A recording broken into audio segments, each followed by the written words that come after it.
Weight machine আছে না? Weight machine আমরা দেখাই।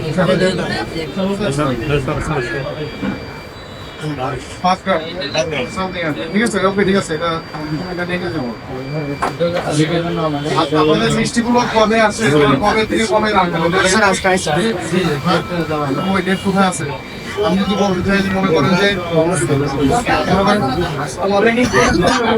মিষ্টিটা কবে বানাবো? কালকে। আপনি বলতেছেন কালকে, আপনি বলতেছেন কালকে। আপনি এটা কি বনফুল কারখানা থেকে আসছে?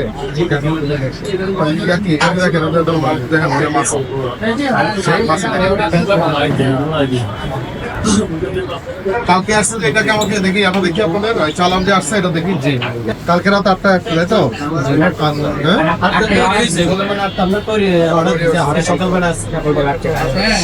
এখানে কিছু মিষ্টি দিচ্ছে, এগুলো কি? এগুলো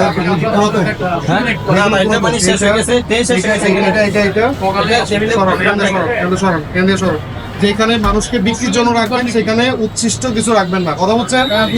ঠিক আছে।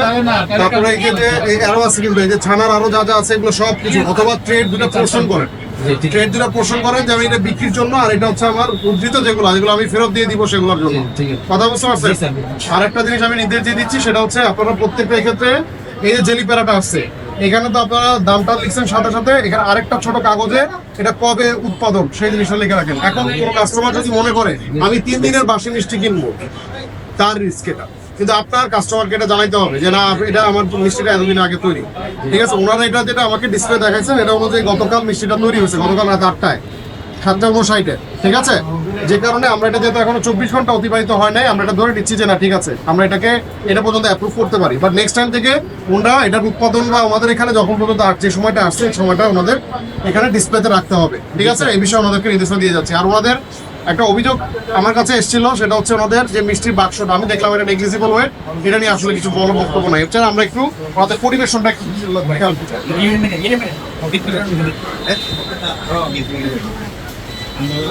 এই এগুলো তো ঠিক নাই, এটা কি শেষ? এটা একটু বলেন তো, ওদিক থেকে টান ভাই।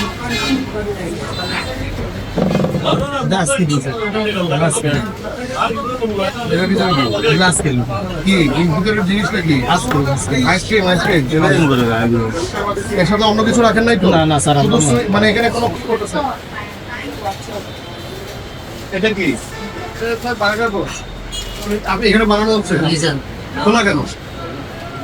এটা তো একটা জালি টাইপের কিছু দিতে হবে তো। আপনারা দেখেন এই যে সুরা ভর্তি, মানে এই যে আপনি খেয়াল করেন, এদিকে দেখেন, নোংরার অবস্থা দেখেন, এই যে মাছি এটার উপর পড়তে পারে না। ম্যানেজার সাহেব কই? দেখি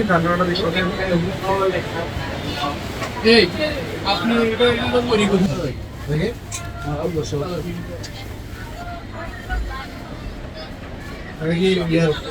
চিকেন ফ্রাই কত বড়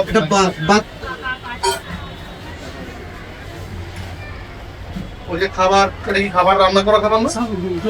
রান্না করা খাবার কিনা? জি, রান্না করা খাবার। জি, না দেখি রান্না কি আছে? এটা কি? হ্যাঁ, এগুলো রান্না করাবো, এই আলু দিয়ে। খোলা কেন?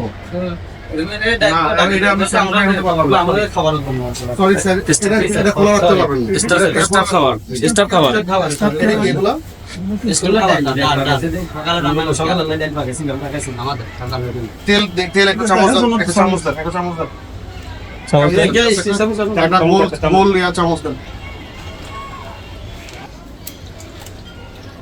বলেন তো কয়বার ভাবছেন এটাতে?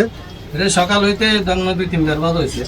আচ্ছা, আপনার জানা আছে যে সয়াবিন তেল একবার ভাজার পরে এটা হচ্ছে স্যাচুরেটেড হয়ে যায়, এটার মধ্যে তখন কিছু এমন কিছু ধরনের কোলেস্টেরল যায় শরীরে, যে কোলেস্টেরলটা শরীরে ডিজলভ হয় না।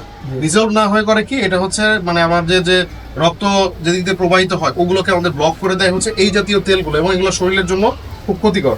দেখেন, আপনি দেখেন যে কালো হয়ে গেছে, পুরোটা কালো হয়ে গেছে, একদম পুরো কালো হয়ে গেছে। এটা নিশ্চয়ই সয়াবিন তেল দিচ্ছিলেন, ভোজ্য তেল দিচ্ছিলেন, এটা কালার নিশ্চয়ই এরকম ছিল না। এটা কালার নিশ্চয়ই প্রথমে এরকম ছিল না। আমি কিছু মনে করেন না, আমি এখানে দেখেন আপনাকে জাস্ট এখানে কিছু রেখে দিয়ে দেখাচ্ছি। দেখেন কালার, দেখছেন কালার? জি স্যার, এটা চেঞ্জ করে ফেলবেন। এটা কি ইলেকট্রিক? হ্যাঁ, ইলেকট্রিক। এটা ওই এখানে যে খাবারগুলো আপনারা তৈরি করেন, আপনারা তো আরেকটু পরিষ্কার পরিচ্ছন্নতা মেনটেন করে করবেন। ওখানে যে বনগুলো বনগুলো যেখানে রাখছেন, মানে এটা এই যে দেখেন ইয়া লাগে দেখেন এনপিএল বলে এভাবে কেন খোলা কেন? টাঙ্গিয়া উপজেলা সবচেয়ে বড় রেস্টুরেন্ট গুলো একটা, তাই না? জি আচ্ছা, আপনাদের কাছ থেকে কিন্তু সবচেয়ে বেশি দায়িত্বশীলতা এক্সপেক্ট করি, এটা বুঝেন? জি জি অবশ্যই। আপনাদের কিচেন পর্যন্ত ঘুরে আসলাম, ওখানে যে বার্গারের বনগুলো তৈরি হচ্ছে সেগুলো দেখে আসলাম। বেকারিতে এই বনগুলো যখন মানে ফাইনাল বেকিং এর আগে, আমি জানি যে এই অবস্থায় আপনারা কোনো আবদ্ধ কিছু রাখতে পারেন না, কিন্তু মশা আছে যাতে না বসে সেটা তো এক ধরনের জালির মতো নেটের মতো পাওয়া যায়, যে নেটের অভ্যন্তরে রাখতে হবে। এক নম্বর, আমি আপনাদের কিচেনে যে তেলটা দেখলাম, তেলটা একদম পোড়া তেল, কালো হয়ে গেছে। আমি চামচ দিয়ে উঠে দেখলাম, ওনারা সবাই আমার কিছু একদম পোড়া তেল, যেগুলোতে চিকেন ফ্রাই করে, ঠিক আছে? একটা তেল দিয়ে আপনি মানে একাধিক পা বা অনেক পর এটা ভাজতে পারবে না, ভাজলে ওই তেলটা বিষ হয়ে যাবে। আমার কথা বোঝাতে পারছি? এখন কি আমি কি বলতে পারবো, আমরা এটা করি না, আমরা ফেলে দিই। এখন তো পুরো তেল আবার সেল হয়, এটা তো আমরা আগে পোড়া তেল আপনি সেলও করেন? এটা কিভাবে হয়? এখন এটা আপনাদের পৌরসভার মাধ্যমে হয়, মানে এই তেলটা ওনারা রিফাইন করে পরে ইয়া করে, এটা পৌরসভার ডাস্টবিন দেওয়া আছে। ওকে, আমি এখানে যেখানে পাইলাম ঠিক তার পাশেই চিকেন রাখা, মানে এটার জন্য ঠিক পাশাপাশি অবস্থান করতেছে, যেন এটার জন্য এটা হবে। উনি আমাকে যে কিচেনে যে আছে, সে বললো যে সকাল থেকে কয়েকবার ভাবছে এটা দিয়ে সে করবে। এখন এই বিষয়টা আপনাদেরকে আজকে শুধু সতর্কতামূলক, বেশ কয়েকটা আমার দেখার ইস্যু ছিল, কিছু কিছু দেখে আমি অবজেকশন পাইনি। যেমন আপনাদের মিষ্টির প্যাকেট, এটা নেগলিজিবল ওয়েট, আমরা নর্মালি হচ্ছে 20-25 গ্রাম পর্যন্ত আমরা অ্যালাউ করি, আপনারা এটার মধ্যে আছে।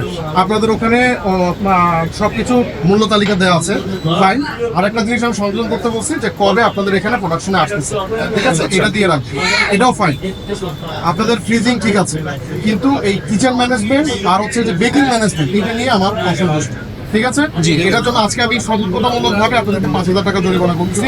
নেক্সট টাইম থেকে যেন আমি আমার সবচেয়ে বড় প্রতিষ্ঠান হিসেবে এটাতে যেন আমার কিন্তু বা কোনো ধরনের কোনো ত্রুটি না থাকে, ঠিক আছে? ভোক্তা অধিকারের আপনার হচ্ছে 53, ভোক্তা অধিকার সংরক্ষণ আইন 2009 53 ধারা 5,000 টাকা জরিমানা। আমার নিজের বাসাও আপনাদের এখান